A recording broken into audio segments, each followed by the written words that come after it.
नमस्कार. आज आपण एका खूप महत्त्वाच्या विषयावर बोलणार आहोत. अर्थशास्त्र प्रभावीपणे कसे शिकवायचं. हे एक आव्हान नक्कीच आहे, पण तेवढंच रोमांचक सुद्धा.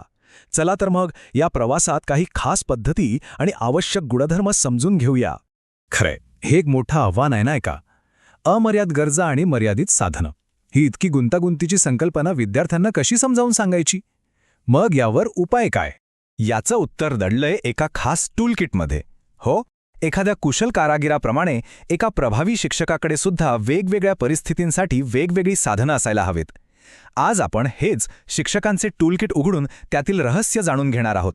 पण थांबा, कोणतंही साधन वापरण्याआधी आपण हे सगळं का करतोय हे समजून घेणं जास्त गरजेचं आहे. म्हणजे अर्थशास्त्र शिकवण्यामागचा आपला मूळ उद्देश काय आहे. आणि हाच तर खरा मुद्दा आहे. आपलं ध्येय फक्त अर्थशास्त्रज्ञ निर्माण करणं नाहीये, तर आपल्याला विद्यार्थ्यांना सुजाण नागरिक, जागरूक ग्राहक आणि जबाबदार कामगार म्हणून घडवायचंय. त्यांना हे कळलं पाहिजे की त्यांचे छोटे छोटे आर्थिक निर्णय देशाच्या मोठ्या अर्थव्यवस्थेवर कसा परिणाम करतात. चला, आता आपलं टूलकिट उघडूया आणि त्यातलं पहिलं, सगळ्यात जुनं पण आजही तितकंच महत्त्वाचं असलेलं साधन पाहूया. याला आपण म्हणू शकतो द गाइडेड टूर, म्हणजेच आपली पारंपरिक व्याख्यान पद्धत. ही पद्धत ना खूपच कार्यक्षम आहे. विशेषतः जेव्हा एखादा नवीन किंवा जरा अवघड विषय सुरू करायचा असतो, तेव्हा कमीत कमी वेळेत जास्तीत जास्त माहिती विद्यार्थ्यांपर्यंत पोहोचवण्यासाठी ही सर्वोत्तम ठरते. शिक्षक एक प्रकारे विषयाची भक्कम पायाभरणीच करून देतात. इथे बघा, ही स्लाइड या पद्धतीची ताकद आणि मर्यादा किती स्पष्टपणे दाखवते. मोठ्या वर्गांसाठी आणि वेळेच्या बचतीसाठी ही पद्धत उत्कृष्ट आहे. पण यात विद्यार्थ्यांचा थेट सहभाग कमी असतो आणि त्यामुळे ते फक्त ऐकण्याच्या भूमिकेत जाण्याची शक्यता असते. पण फक्त माहिती देऊन भागेल का?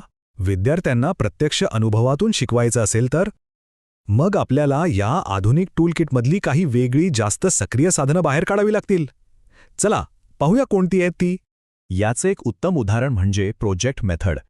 करून शिकणं हा याचा आत्मा आहे. इथे विद्यार्थी फक्त ऐकत नाहीत, ते प्रत्यक्ष मैदानात उतरतात, एखाद्या खऱ्याखुऱ्या समस्येवर काम करतात. आणि त्यामुळे होतं काय, तर विषय तर खोलवर कळतोच, पण त्यांची प्रॉब्लेम सॉल्व्हिंगची क्षमताही वाढते. आता इथे बघा, दोन्ही पद्धतींमधला फरक किती स्पष्ट दिसतोय. व्याख्यान पद्धतीत शिक्षक एक तज्ज्ञ म्हणून बोलतात, तर प्रकल्प पद्धतीत ते एक मार्गदर्शक बनतात. एका बाजूला विद्यार्थी निष्क्रियपणे ऐकतायत, तर दुसऱ्या बाजूला ते सक्रियपणे शोध घेत आहेत. आणि साहजिकच यामुळे शिकण्याचे परिणामही पूर्णपणे बदलतात. बरं, अर्थशास्त्र म्हणजे फक्त वैयक्तिक निर्णय नाहीत, नाही का? ह्यात सामाजिक आणि एकत्रित निर्णयांचाही भाग येतो. मग ही टीमवर्कची भावना शिकण्यात कशी आणायची, त्यासाठी सुद्धा आपल्या टूलकिटमध्ये एक जबरदस्त साधन आहे. ही आहे सहकारी शिक्षण पद्धत. आणि एक गोष्ट लक्षात घ्या, हे फक्त ग्रुपवर्क नाहीये, याची एक पक्की रचना आहे. समजा राष्ट्रीय उत्पन्न हा विषय आहे, तर एकाला डेटा गोळा करायला सांगायचा, दुसऱ्याला त्याचं विश्लेषण करायला, तिसऱ्याला प्रेझेंटेशन बनवायला आणि चौथ्याला ते सादर करायला. म्हणजे बघा, प्रत्येक जण एकमेकांवर अवलंबून आहे आणि प्रत्येकाची जबाबदारीही ठरलेली आहे. यातूनच खरी टीमवर्क आणि संवाद कौशल्य वाढतात. आपलं टूलकिट इथेच संपत नाही. अजूनही बरीच प्रभावी साधनं आहेत, जसे की चर्चा पद्धत, ज्यामुळे विचारांना चालना मिळते. सर्वेक्षण पद्धतीमुळे प्रत्यक्ष माहिती कशी गोळा करायची हे कळतं. एखाद्या मोठ्या समस्येवर ब्रेनस्टॉर्मिंग केलं तर नवनवीन आयडिया सुचतात. आणि सिम्युलेशन तर काय, विद्यार्थ्यांना धोका न पत्करता निर्णय घेण्याची एक प्रकारे प्रॅक्टिसच देतं.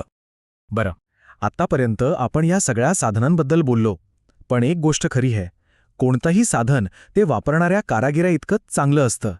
चला तर मग आता त्या कारागिराकडे म्हणजेच आपल्या शिक्षकांकडे वळूया. आणि सगळ्यात आधी सगळ्यात महत्त्वाचं काय असेल, तर ती आहे शिकवण्याची आवड. हाच तो पाया आहे ज्यावर प्रभावी शिक्षणाची इमारत उभी राहते. विचार करा, जर शिक्षकातच तो उत्साह, ती ऊर्जा नसेल, तर ती विद्यार्थ्यांपर्यंत पोचणार कशी, नाही का? त्यानंतर येतो एक महत्त्वाचा गुण, तो म्हणजे उत्तरदायित्व. एक चांगला शिक्षक फक्त विद्यार्थ्यांकडून अपेक्षा ठेवत नाही, तर तो स्वतःलाही त्याच मापात मोजतो आणि सतत नवीन गोष्टी शिकून स्वतःला अपडेट ठेवत राहतो. आणि हो, अनुकूलन क्षमता म्हणजे ॲडॅप्टेबिलिटी. वर्गात कधीही काही अनपेक्षित घडू शकतं. अशावेळी बदलत्या परिस्थितीनुसार आपल्या पद्धतीत पटकन बदल करण्याची तयारी हवी. ही लवचिकता खूप गरजेची आहे. आणि शेवटचा पण तितकाच महत्त्वाचा गुण म्हणजे दृढनिश्चय. प्रत्येक विद्यार्थ्यापर्यंत पोहोचण्याचा ध्यास, आव्हान कितीही मोठं असलं तरी हार न मानण्याची वृत्ती. हेच समर्पण एका सामान्य आणि एका महान शिक्षकातला फरक ठरवतं. चला आता या सगळ्या गोष्टींना एकत्र जोडूया. एका बाजूला आहे आपलं प्रभावी साधनांनी भरलेलं टूलकिट आणि दुसऱ्या बाजूला आहेत कुशल कारागीर म्हणजे आपले शिक्षक. जेव्हा या दोन्ही एकत्र येतात ना, तेव्हाच खऱ्या अर्थाने एक उत्तम पिढी घडते. कारण लक्षात घ्या, आपलं अंतिम ध्येय केवळ अर्थशास्त्र जाणणारा विद्यार्थी घडवणं नाहीये, तर आपल्याला असा विद्यार्थी घडवायचा आहे जो जिज्ञासू आहे, जो प्रश्न विचारतो आणि जो मिळालेल्या ज्ञानाचा वापर करून स्वतःला आणि समाजाला सक्षम बनवतो. आणि हाच आपल्या आजच्या चर्चेचा सार आहे. उत्तम शिकवणं हे विज्ञान आणि कला यांचे एक सुंदर मिश्रण आहे. विज्ञान म्हणजे आपल्या टूलकिटमधल्या पद्धती आणि कला म्हणजे शिक्षकाचे मानवी गुण. जेव्हा हे दोन्ही एकत्र येतात तेव्हाच शिक्षण खरंखुरं आणि जिवंत होतं. जाता जाता एक विचार नक्की करा. तुमच्या आठवणीत असा कोणता शिक्षक आहे ज्याच्या एका विशिष्ट पद्धतीमुळे एखादा अवघड वाटणारा विषय तुम्हाला कायमचा सोपा होऊन गेला? यावर नक्की विचार करा. धन्यवाद.